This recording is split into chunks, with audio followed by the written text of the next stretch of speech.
그래서 동성애 반대하십니까? 반대하지요. 동성애 반대하십니까? 그럼요. 포괄적 차별금지법과 인권교육법을 제정하겠습니다. 오늘 이렇게 차별금지법, 동성애법, 인권관련법 이거 저희 다 반대합니다. 이 차별금지법이라는 법이 대한민국 사회에서 그 이름이 거론된 것이 벌써 2002년이죠. 우리가 지금 우리나라에 지금 차별금지법이 8번 정도 발의가 됐어요. 다 그 발의에 그치고 더 이상 국회 안에서 논의가 되지 않고서 임기가 만료됨으로써 그냥 폐기되는 수순을 계속 밟아왔단 말이에요. 토론도 못하고 그야말로 이렇게 사장돼 버렸거든요. 근데 18대도 마찬가지고. 왜 계속 실패하는가, 이 차별금지법 역사는 되게 오래됐는데.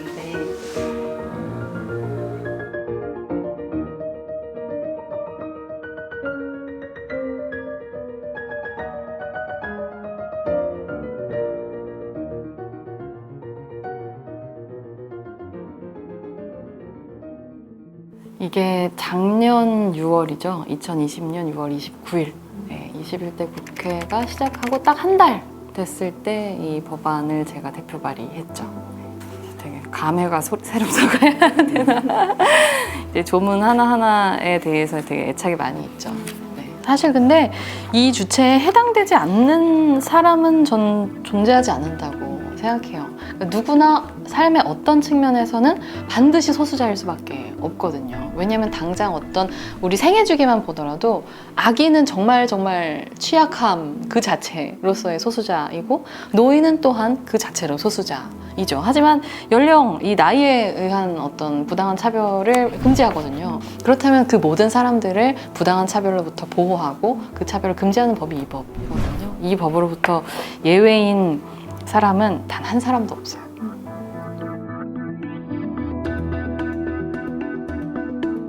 차별금지법이 발의가 되어도 네. 단 한 번도 제대로 논의된 적이 없다. 그렇죠. 라고 얘기를 하셨는데. 법률이 상정되고 나면은 그 해당 상임위의 소위원회들에서 그 법안을 실질적으로 심의를 시작을 해야 되는데 아직 그게 시작되지 않아서 그냥 계류되어 있는 상황이다라고 말씀드릴 수 있을 것 같아요. 이렇게 발의된 것 자체가 굉장히 큰 의미를 지니고 있는 상황이지만 그 국회에서 실질적으로 이 논의가 진전이 되어야지 제정까지 갈 수가 있거든요. 차별금지법 제정연대에서 굉장히 많이 여러 국회의원들도 접촉하고 뭐 같이 토론회도 제안하고 여러 가지 활동들을 해왔는데 거의 분위기가 이름을 말할 수 없는 법 같은 분위기였어요. 볼드모트네. 그러네요. 볼드모트 같이. 차별금지법에 대해서 찬성하신다 그런 입장이셨나요? 그 필요성을 검토할 수 있다라고 생각합니다. 찬성하신다고 답을 하셨는데 아까는? 찬성이라는 단어는 쓰지 않은 것 같습니다. 그거 좀 확인해 보겠습니다. 근데 장관님께서 지금 거기에 예민한 몇 개 조항이 있는 거 알고 계시죠? 네. 네. 이제 사유들 중에 특히 그 계속 거론이 되어 왔던 게 성적 지향 또는 성별 정체성 이러한 사유들을 이제 빼자라는 주장이 계속 제기되었고 몇 년 동안 계속 제기되었고 그러다 보니까 차별금지법 논쟁이 정말로 2020년 이전에는 정말로 사유 말고는 더 이상 진전이 안 되는 상황이었어요. 사유에 뭘 넣을 것인가 말 것인가. 이제 2007년에 법무부가 처음으로 포괄적인 차별금지법안을 처음 제출을 하는 거고요. 그때 당시 기준으로 보더라도 우리가 유엔 차별금지 협약이라든지 이런 것에 비해서 상당히 시차가 이미 뒤떨어져 있는 시점이었거든요. 근데 그때 이 입법 예고 기간이 끝나고 나서 주로 그때는 재계 그리고 교계, 그러니까 뭐 병력, 학력, 뭐 성적 지향 이런 부분들 포함해서 7가지 정도를 이제 반대를 했었고 그 반대했었던 차별금지 사유를 뺀 입법안이 최종적으로 올라갔었기 때문에 지금까지 이게 거의 20여 년을 질질 끌려오는 거라고 저는 생각을 하고요. 그 노회찬 의원님께서 정확하게 말씀하셨던 것처럼 그럼 그 사유들에 대해서는 차별을 해도 된다는 얘기 아니냐.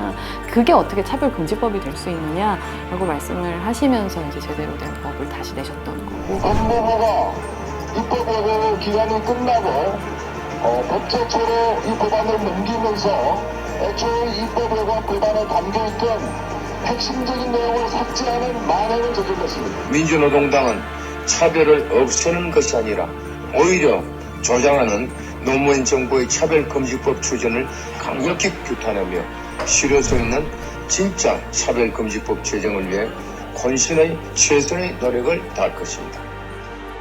그런 법은 만들지 않는 것보다 못하다 하는 것이 민주노동당의 입장이고, 그래서 17대 때는 우리 노회찬 의원을 대표 발의자로 해서 법안을 상정했죠. 그리고 18대 때는 저 권영길 의원을 대표 발의를 해서 했습니다. 근데 법안은 발의는 됐지만은 토론도 못하고 그냥 사장이 됐어요. 그래서 지금까지 사실은 이어져 오고 있는 것이죠. 회의록을 검토를 해보면 그 전에 이제 임기 만료 폐기됐을 때는 아예 논의가 안 된 거고요. 그러니까 임기 만료 폐기되는 법안들은 대체로 이제 뭐라고 하죠? 어쨌든 국회 안의 의제로 부상을 하는 데는 실패한 케이스인 거죠. 정말 많은 정치인들이 하는 이야기는 그 반대하시는 분들의 목소리가 너무나 거세다. 어떤 식으로 말이가? 전화를 가지고 수없는 항의 전화가 오고, 또 편지가 날라오고, 또 직접적으로 항의 방문을 하고, 그렇기 때문에 다른 의원들이 그냥 지뢰에 적극적 의사표시를 안 하고 있는 거죠. 차별금지법이 만들어지지 않도록 도와주시기를 간절히 바랍니다. 안녕하십니까. 저는 부산대학교에서 물리학을 가르치고 올해 정년퇴직을 앞두고 있습니다. 혹시 기론평 교수님이시죠? 네, 안녕하세요. 저희는 다페이스라는 온라인 미디어인데요. 지금은 뭐 전체 교회가 다 움직인다고 보시면 됩니다. 한 100배 이상 커졌었어요. 반대하는 숫자가. 2007년도엔 아무도 그거 나쁘다고 생각 안 했습니다. 아무도. 13년이 딱 흐르는 동안에 외국에 그 교회들이 몰락하는 모습을 본 거예요. 이제 그러니까 눈을 뜬 거죠. 야, 이거 진짜 이거는 안 좋은 법이네? 교회를 망가뜨리네? 사실 그분들도 어떻게 보면 한 종류의 운동을 거의 지금 10년 이상 하신 거잖아요. 나름의 노하우가 쌓이신 거죠. 굉장히 점점 갈수록 더 전략적이고 조직적이 되는구나. 이 차별금지법, 평등법 대응 전략은 첫 번째는 발의하기 전, 지금이죠. 지금은 우리가 예를 들어서 지역의 유지나 시민단체, 학부모단체들이 다 국회의원을 찾아갑니다. 찾아가가지고 제발 발의하지 말아주세요. 동참하지 말아주세요 하고 첫 번째는 국회의원을 가서 찾아가는 겁니다. 특히 여당의 민주당의 의원들을 먼저 빠짐없이 만나주시는 것이 핵심이다라는 것입니다. 지금 진평연이 506개 단체거든요. 전국에 506개 단체니까 뭐 각자 자기 지역은 다 자기 지역대로 움직여요. 각자대로. 그러니까 그때하고는 상황이 다르죠.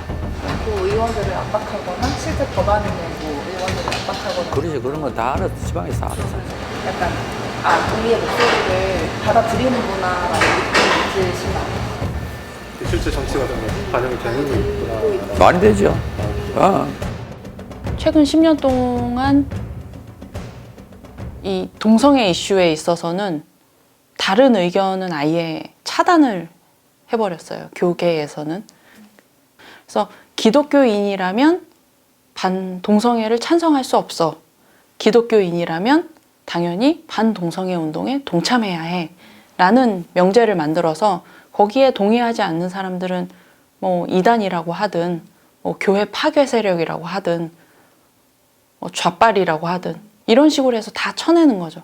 그렇게 하다 보니까 이제 주류로 갈 수 있는 뭐 담론을 끌어갈 수 있는 거예요. 이제 그렇게 되면은 국회의원들 입장에 있어서는 굉장히 위력적이죠. 그 지역구 선거를 좌우할 수 있는 힘. 지난해 서명을 모았어요. 서명 되게 굉장히 많이 모았거든요. 근데 그거를 지역구별로 모았어요. 근데 한 지역구에서 1000표, 2000표 단위로 당선되는 게 경우가 많잖아요. 근데 그 수를 보면 무시할 수가 없겠더라고요. 이제 특이한 거는 뭐냐면은 19대 국회예요. 2012년 12월 선거가 끝나고 박근혜 정부가 2월 25일 날 출범을 해요. 그러니까 박근혜 정부 출범 바로 직전 시점에 이게 발의가 되거든요. 와 50원? 와 많아. 아, 문중인데. 이낙연도 있고 추미애도 있다. 추미? 추미. 뭔가 민주당에 모든 유명한 사람 다 있는 것 같은데? 와. 어떻게 이렇게 다 모았지? 50일. 와 50일. 그러니까 제1야당의 핵심 아젠다로 어쨌든 51명이 들어온 거예요. 원내 1, 2당 급에서 이게 나온 거기 때문에 이거는 이제 굉장히 의미가 크죠.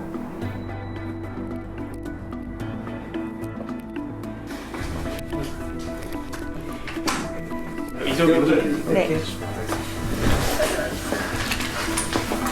그래서 아무래도 13년 발의가 너무 중요하다고 생각을 해가지고요. 그때 이제 거기에 같이 발의한 분들도 지금 너무 쟁쟁하신 분들, 그때 당시에도 너무 쟁쟁하신 분들 51분이나 계셨어요. 문재인 대통령이 네, 맞습니다.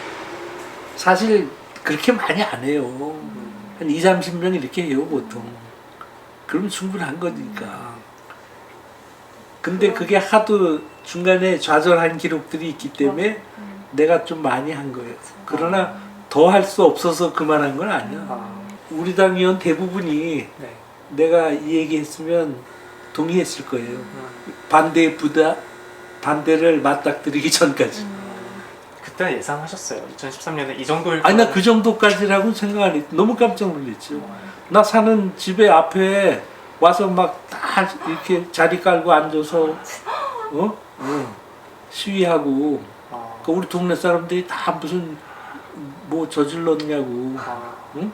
근데 각 교회가 한동안 일요일마다 너무 심하게 그렇게 하니까 거기 동조한 국회의원들은 절대 다시 국회에 보내면 안 된다 그러니까 각 지역구 국회의원들이 겁먹은 거예요.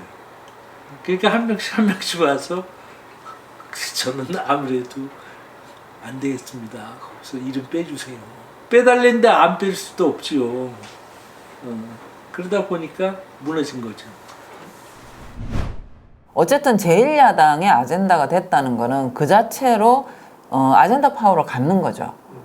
그러니까 사회적으로 공론화될 가능성이 높아지는 거예요. 그러니까 공론화 자체를 사전 차단하려고 했다라고 보는 게 당시 맥락적으로는 현실적이죠. 될 것 같으니까 그전에는 어차피 안 될 거니까 반대도 별로 안 해도 되는 거야. 꽤 영향력 있는 사람들이 거의 다 포함되니까 야 이거 진짜 될지도 모르겠다. 그래서 막 급하게 반대하기 시작한 거지. 좀 아쉽지 않으셨어요? 그때 아쉬웠지. 많은 분들이. 근데 그렇게 해서 이제 진 거 아니에요? 제가 제안했다가 결국 다 떠나고 비애가 있었죠. 근데 2013년도에 이렇게 자진 철회한 그 사태가 또 줬던 굉장히 커다란 사회적 메시지가 있었다고 봅니다. 아, 이런 방식으로 하니까 법안을 막을 수 있구나 라는 메시지를 전 주었다고 생각해요. 이 2013년 이후로는 정말로 많은 법률과 조례와 법 정책이 같은 방식으로 바뀌기 시작합니다. 우리 사회의 인권 교육을 체계적으로 하는 내용의 법안이 어제 갑자기 철회됐습니다. 혐오와 차별을 금지하는 관련 법안이 어찌된 일인지 국회에서 줄줄이 철회되고 있습니다. 차별을 금지하는 법안, 혐오 표현을 규제하는 법안도 동성애를 조장한다는 반대에 부딪혀 철회됐습니다.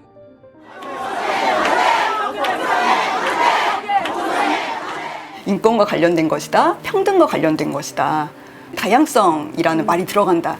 이러한 모든 그 법률과 조례와 법정책에 다 같은 방식으로 항의를 하거나 뭐 공청회를 무산시키거나 토론회를 무산시키거나 하는 방식으로 대응을 하시게 돼요.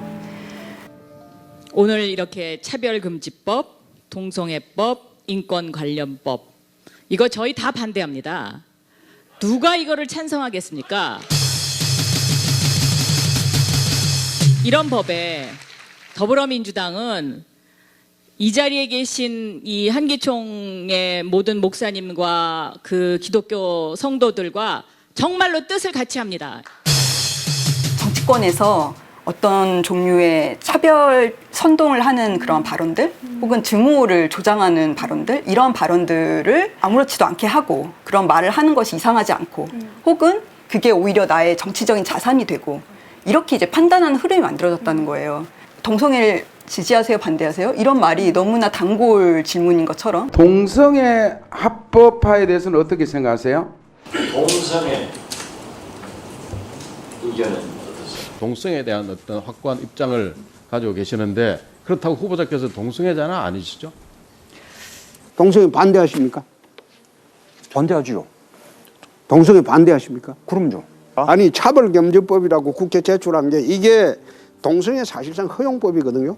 문 후보 그 진영에서 민주당에서 제출한 차별 금지법인가 그게 하나 있는 게 차별 금지하고 합법화하고 구분을 못 합니까? 아니 합법화가 아니고 분명히 동성애는 그 이제 반대하는 것이죠. 예, 저는 뭐 좋아하지 않습니다.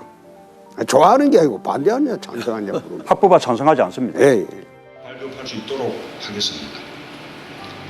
넷째, 약자가 안전한 나라를 만들겠습니다.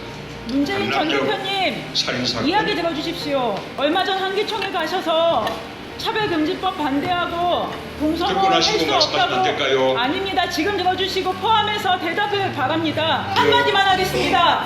예. 차별금지법 반대하시는가요? 저는요 여성이고 동성애자인데 제 인권을 반으로 자를 수 있습니까? 제 평등선을 반반으로 자를 수 있는 말입니까? 지금 대선에 보면 대답을 해주시란 말입니다. 왜 이 성평등 정책안에 나중에 말씀드릴 기회를 드릴게요. 동성애자에 대한 평등을 포함하지 못하십니까?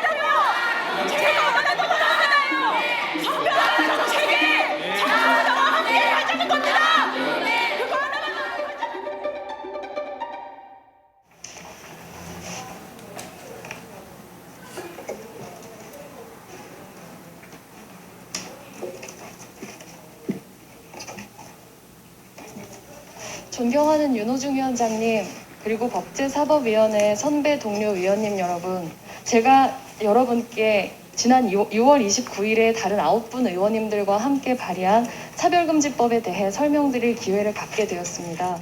약간 투명인간처럼 되어 있다는 생각을 되게 많이 하게 돼요. 2007년에 제일 처음 국회에 이 법이 제안이 되고 나서 지금까지 단 한 번도 제대로 논의되지 않았다라고 하는 측면에서 저는 굉장히 많은 반성이 시작돼야 된다고 생각하는데 토론을 회피했다는 거거든요. 근데 국회는 토론을 하는 곳, 그게 국회의 가장 본질적인 기능 중에 하나인 거죠. 어떤 우리 사회에 존재하는 갈등 양상이 있을 때 그것을 어떻게 풀어나가야 되는지에 대해서 제도를 마련하는 것이고, 그렇기 때문에 토론하고 합의해서 결정하는 곳이거든요. 근데 이렇게 거의 20년 가까이를 이것을 토론합시다 라고 수많은 의원들이 제안을 했음에도 불구하고 한 번도 이것을 토론하지 않는다라고 하는 것은 회피하고 싶은 법이다 라는 것이죠. 지금까지 국회가 다뤄오지 않았었던, 정면으로 바라보지 않았던 다양성에 대한 가치에 대해서 국회가 지금까지 토론하기를 주저해왔다는 거. 민주당 정치인인 고 노무현 대통령의 법이고, 그리고 문재인 대통령의 전 공약사항이기도 했고, 김한길 의원이 대표 발의했었던 법안에 있어서는 이낙연 대표도 그리고 문재인 대통령도 공동 발의자 중에 한 사람이었어요. 그러니까 이 법이 가지고 있는 가치를 이미 인정했던 사람들이라는 것이죠. 그렇다면은 왜 안 하는가? 그 어느 때보다도 더불어민주당이 여당이기도 하고 엄청나게 많은 의석을 국회에서 차지하고 있음에도 불구하고 더불어민주당 이상민 의원님도 네. 그렇죠. 평등법. 지금 공동발의자들을 모으고 계신 상황이죠. 그래서 많이 모으셨을 거고 아마 발의 타이밍을 보고 계신 것 같은데, 아무래도 여당이다 보니 그 법이 발의가 되고 나면 아마 제가 발의한 차별금지법하고 같이 정말 비로소 대한민국 국회에서 처음으로 제대로 된 심의가 시작이 될 텐데 그래서 굉장히 많이 기다리고 있고 또 빠른 발의를 요청하고 있는 상황이죠. 네, 의원님께서 그 평등법이라는 이름으로 발의를 준비하고 계신다고 그 배경이 좀 궁금합니다. 어떻게 발의를 준비하시게 되셨나요? 시민단체하고 또 이거에 관심 있는 의원, 국회의원들하고 또 인권위의 관계자들하고 논의를 했답니다. 네. 누가 대표 발의를 했으면 좋겠냐. 근데 다 이구동성으로 이상민 의원이 했으면 좋겠다. 다선 의원이고 그리고 또 제 자신이 장애인이고 그래서 차별에 대한 부분을 몸으로 또 느낄 수도 있는 그런 부분도 또 있겠고 아 이거는 내 소임이구나. 그리고 또 여기에 따르는 여러 가지 하여튼 번잡스러움이나 시끄러움이 있지만 한번 사회적 적응 수용성을 높이는 그런 역할도 해보겠다. 완강하게 반대하는 분들하고도 대화를 좀 많이 해 소통을 해서 과정은 쉬운 과정은 아니네요. 왜냐하면 국회에서 이제 절대 다수의 지지를 얻어서 이거를 해내야 되는데 아직까지 그렇게 쉽지는 않아요. 이런 법이 통과되기 위해서는 지금 현 국회 상황에서는 민주당이 이런 걸 당론으로 하지 않으면 안 된다라고 말씀했습니다. 그렇죠. 민주당이 해야 되는데 민주당이 당론으로 하기가 쉽지가 않아요. 제가 딱 눈치 보면 법안 도장 받기도 쉽지 않고 법의 취지는 공감하는데 우리 뭐 지역에 저 어느 성직자하고 약속을 했다. 성직자가 절대 하면 안 된다고 한다. 왜 이런 논리들이에요. 정치적으로 표를 개선하는 거죠. 아무래도 그 표를 많이 확보를 하고 있어야 정치인으로서 계속 그 연명해 나갈 수 있고 활동할 수가 있는데 뭐 특정해서 막 낙선 운동 벌이고 막 반대 운동 벌이고 그러면 타격을 입잖아요. 그러면 차별금지법을 제정을 해내는 의원에게도 표가 온다라는 그 감각은 약한가요? 약하죠. 예. 그리고 드러난 거에 비하면 차별금지법 찬성한 세력은 별로 표 갖고 있다고 생각 안 하죠. 이쪽은 예를 들어서 어느 동네 큰 교회 또는 사찰에 저기 있다 그러면 왕창 그러잖아요. 하여튼 제 나름대로는 전략이라는 게 무슨 꾀가 있어가지고 어떻게 막 사람 마음을 바꿔놓을 수 있는 게 아니고 그분들이 염려하는 것을 좀이라도 해소시키고 그러나 필요한 법이라면 때로는 또 결단을 해야 되고 이렇게 노력을 합니다. 그러나 이제 저 혼자 결단할 수 있는 게 아니라 150명 이상의 국회의원을 모아서 통과시켜야 되는 문제이기 때문에 150명 이상의 의원들의 마음을 얻어야 되겠죠. 민주당 이상민 의원이 평등법을 발의한다고 해서 정말 절박한 마음으로 와서 이렇게 반대 의견을 말하고 있습니다.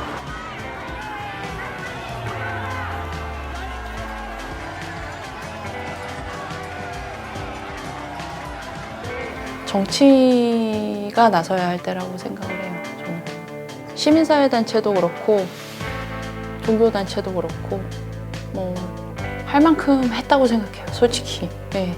그러니까 정말 이제 입법을 해야 되는 거는 정치인들이잖아요. 그거는 이제 나머지가 할 수 없는 영역이니까. 근데 계속 여기서 못 하고 있는 거니까 용기를 낼 사람들은 사실 여기고 이제. 사회적 합의가 아직 안 돼서 어렵다. 사회적 합의가 좀 더 돼야 된다라는 말씀들도 많이 하시잖아요. 어떻게 생각하시나요?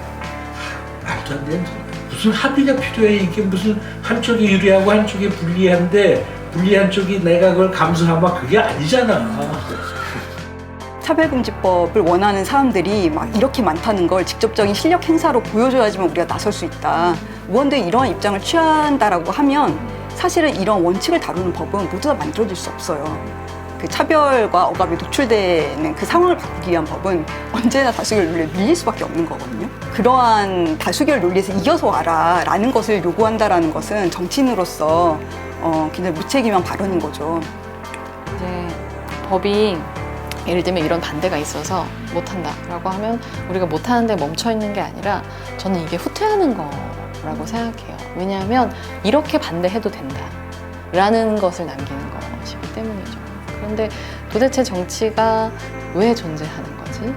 그 앞선 정치인들이 미루고 미룬 과제가 이제 30대 중반 여성 정치인인 저한테까지 온 것이고 제가 여기서 밀린다면은 또 그 다음 세대 또 그 다음 세대한테 계속 이 과제가 밀리게 될 거고, 이게 밀리는 그 시간 동안에 수많은 시민들이 계속 이 문제 때문에 고통을 받아야 될 텐데, 이 정치적 책임을 21대 국회는 반드시 우리 손으로 이제는 해결해야 된다. 이걸 더 이상 물려주면 안 된다. 그 말씀은 정말 강하게 드리고 싶어요.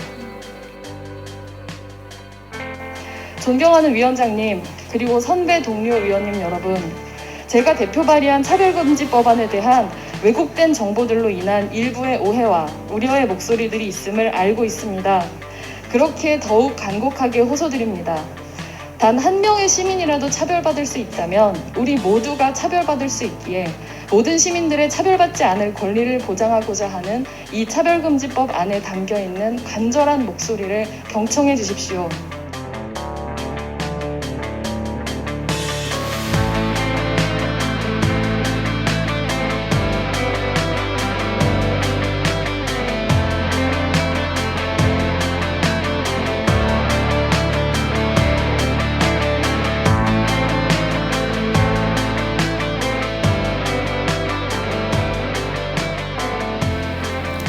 안녕하세요. 다페이스 소연, 선욱 PD입니다. 영상은 잘 보셨나요? 다페이스는 다페피 프레임으로 모두가 차별받지 않을 권리에 대해 이야기해왔습니다.